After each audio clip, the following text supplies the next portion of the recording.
नहमुदुहु व नसल्ली अला रसूलिहिल करीम अम्मा बादु फ़अऊज़ु बिल्लाहि मिनश शैतानिर रजीम बिस्मिल्लाहिर रहमानिर रहीम रब्बि इश्रह ली सदरी व यस्सिर ली अमरी वहलुल उक़दतम मिन लिसानी यफ़क़हू क़ौली रब्बि ज़िदनी इल्मा अल्लाहुम्मा फ़क़्क़िहना फ़िद्दीन रब्बि यस्सिर व ला तुअस्सिर व तम्मिम बिल खैर आमीन या रब्बल आलमीन। अस्सलामु अलैकुम रहमतुल्लाहि व बरकातुहू।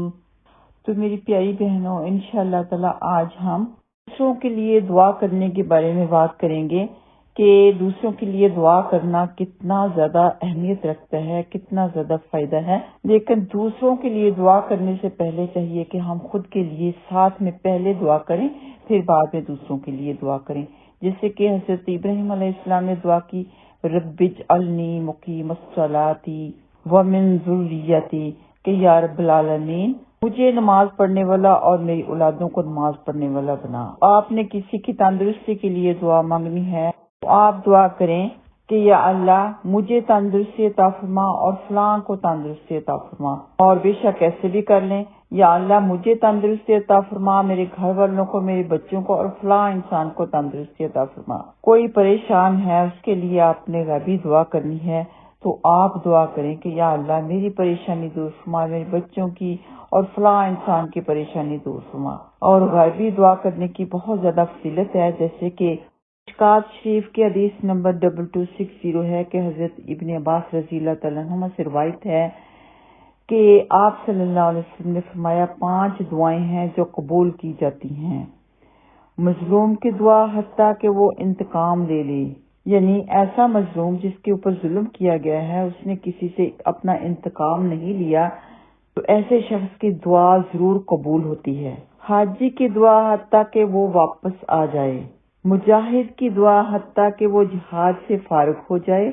मरीज की दुआ हत्ता कि वो सेहतयाब तंदुरुस्त हो जाए। और भाई की दुआ जो उसकी अदम मौजूदगी में करता है, यानी गायबाना दुआ करता है। तो फिर फरमाया कि उन दुआओं में भाई की गायबाना दुआ बहुत जल्द कबूल होती है।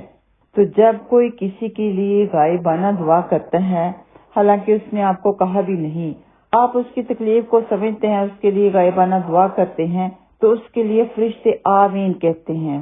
मिसाल के तौर पे आप किसी के लिए गायबाना दुआ कर रहे हैं, आपको किसी की परेशानी का पता चल गया तो आप उसके लिए परेशान हैं, तो अल्लाह सुब्हानहू तआला से आप दुआ करते हैं कि या अल्लाह इसकी परेशानी दूर कर दे।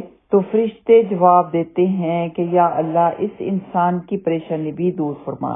कोई बीमार है, आप उसके लिए गायबाना दुआ कर रहे हैं कि या अल्लाह उसे तंदुरुस्ती अता फरमा, उसे सेहत अता फरमा।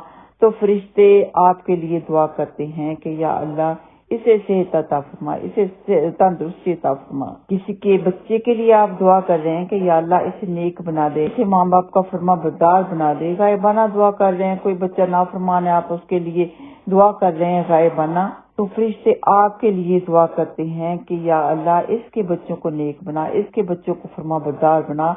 इतने फायदे हैं गायबाना दुआ के। किसी को आपने गुर्बत में देखा या सुना तो आप उसके लिए दुआ करते हैं कि या अल्लाह इसकी गुर्बत दूर फरमा। फरिश्ते आपके लिए दुआ कर देते हैं कि या अल्लाह इसे रिज़्क़ की फराखी अता फरमा, इसे कभी गुर्बत ना आए।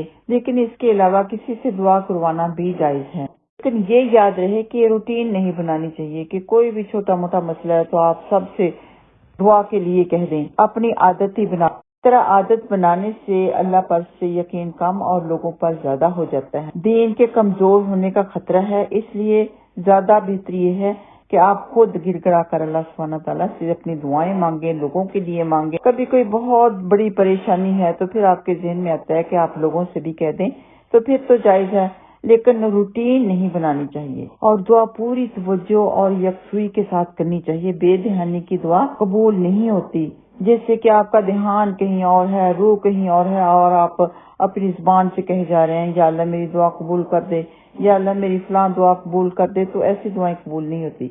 गिड़गिड़ा के पूरे ध्यान के साथ ऐसे दुआ करें जैसे आप अल्लाह सुब्हानहू तआला से बात कर रहे हैं। और ये भी याद रखें कि मोमिन इंसान की दुआ कभी रद्द नहीं होती, या तो उसकी दुआ फौरन कबूल कर ली जाती है, या दुआ के बराबर कोई आने वाली मुसीबत टाल दी जाती है, یا اس کا اجر و ثواب آخرت میں ذخیرہ کر دیا جاتا ہے، اور جب وہ انسان آخرت میں اپنی دعاؤں کا اجر وہاں پہ پائے گا تو سوچے گا کہ کاش میری دعا قبول کوئی بھی نہ دنیا میں ہوئی ہوتی، سب کی سب دعاؤں کا اجر میرے لیے آخرت میں ہی رکھ دیا جاتا۔ اور دعا کرنا اللہ سبحانہ تعالیٰ کو بے حد پسند ہے۔ دعا ایک عبادت ہے اور دعا ہی مومن کا ہتھیار ہے، لیکن دعائیں بھی جائز ہی کرنی چاہیے۔ گناہ کی دعا کبھی قبول نہیں ہوتی اور نہ ہی کرنی چاہیے، نہ ہی کسی سے کروانی چاہیے۔